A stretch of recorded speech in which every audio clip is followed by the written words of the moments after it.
नमस्कार, कैसे आप सब लोग। तो इस वीडियो में हम आपको बताएंगे एक साथ सारे 10 बड़े समाचार जिन पर पूरे दिन आज सबकी नज़र बनी रहेगी। तो कौन से वो समाचार, वो जानने के लिए इस वीडियो को आप पूरा अंत तक ज़रूर देखिएगा। आज की इस वीडियो में जो इम्पोर्टेंट चीज़ है वो है वैक्सीनेशन का सेकेंड डोज है। इसमें बहुत बड़ी बड़ी अपडेट्स आई और 18+ के लोगों के लिए काफ़ी अच्छी खबरें हैं। इस वीडियो को अंत तक देखना बिल्कुल ना भूलिएगा। इसके अलावा कोरोना को कंट्रोल करने के लिए अलग अलग स्टेट्स में क्या क्या मेजर्स उठाए गए हैं, इसके बारे में भी हम आपको बताएंगे।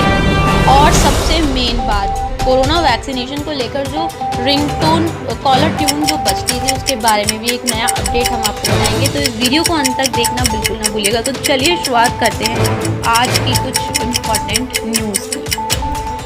वैक्सीनेशन को लेकर सरकार ने बड़ा फैसला लिया है। कोविशील्ड के 2 डोज के बीच का अंतर 12 से 16 हफ्ते कर दिया गया है। फिलहाल 6 से 8 हफ्ते के अंतराल में कोविशील्ड के 2 डोज लगाए जा रहे हैं। सरकार को सलाह देने वाले national technical advisory group of immunisation ने इसकी सिफारिश की थी। पैनल ने साफ किया है कि कोवैक्सीन के डोज में कोई बदलाव नहीं हुआ है।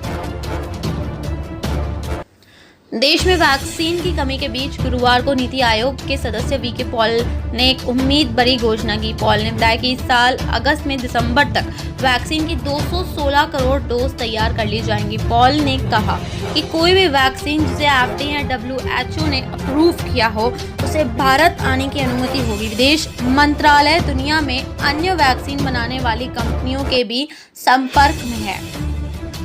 केंद्र में मोबाइल कॉलर ट्यून पर दिल्ली हाई कोर्ट ने बहुत ज़्यादा परेशान होकर एक तीखी टिप्पणी की है। जस्टिस विपिन सिंघई और जस्टिस रेखा पल्ले की बेंच ने कहा कि जब भी कोई फ़ोन लगाता है तो उसे चिढ़ पैदा करने वाली ट्यून सुनाई पड़ती है। वैक्सीन लगवाई, कौन लगवाएगा वैक्सीन जब ये है ही नहीं। अदालत ने कहा कि इस तरह के मैसेज का क्या मतलब है। अदालत ने कहा कि आपको सभी को वैक्सीन देनी चाहिए, ना कि कॉलर ट्यून।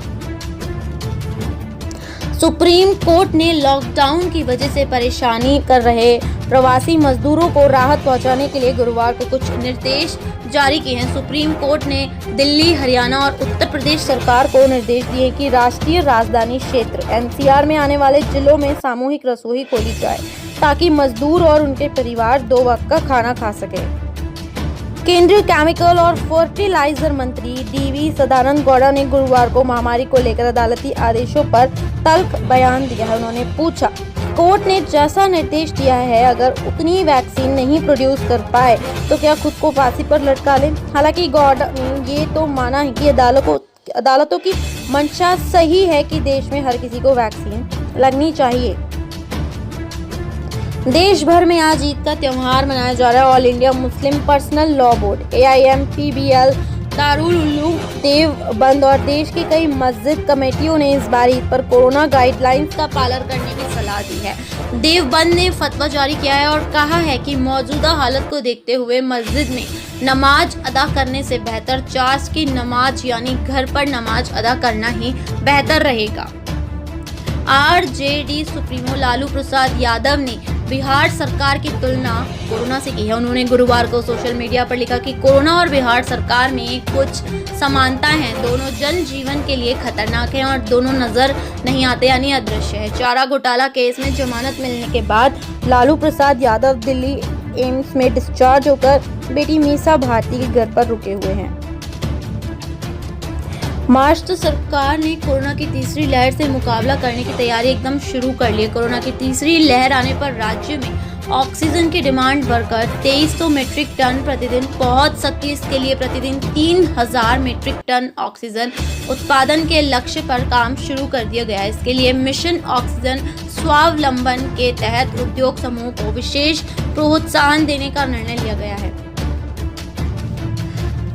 राजस्थान में कोरोना के बढ़ते मामले और कम होती रिकवरी ने गहलोत सरकार की चिंता बढ़ा दी है। पिछले 24 घंटों की बात करें तो प्रदेश में 16,384 लोगों में कोरोना की पुष्टि हुई और सिर्फ 12,840 लोग ही रिकवर हुए। इस दौरान 164 लोगों की मौत भी हुई। एक्टिव केस के मामले में राजस्थान देश में चौथे पायदान पर पहुंच गया। राजस्थान में ज्यादा एक्टिव केस सिर्फ कर्नाटक, महाराष्ट्र और केरला में ही है।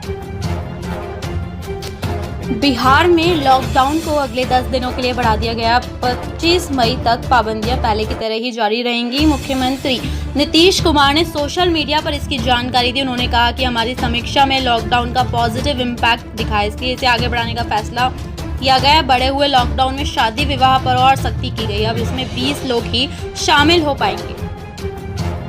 महामारी के बीच केंद्र सरकार ने सेंट्रल विस्टा परियोजना पर चौतरफा हमले के बीच छत्तीसगढ़ की कांग्रेस सरकार ने बड़ा फैसला किया है। नवा रायपुर में निर्माणाधीन राजभवन, मुख्यमंत्री निवास और मंत्रियों अधिकारियों के लिए शुरू आवासीय परियोजनाओं का काम रोक दिया गया है। वहीं नई विधानसभा के निर्माण के लिए जारी टेंडर को निरस्त कर दिया गया है।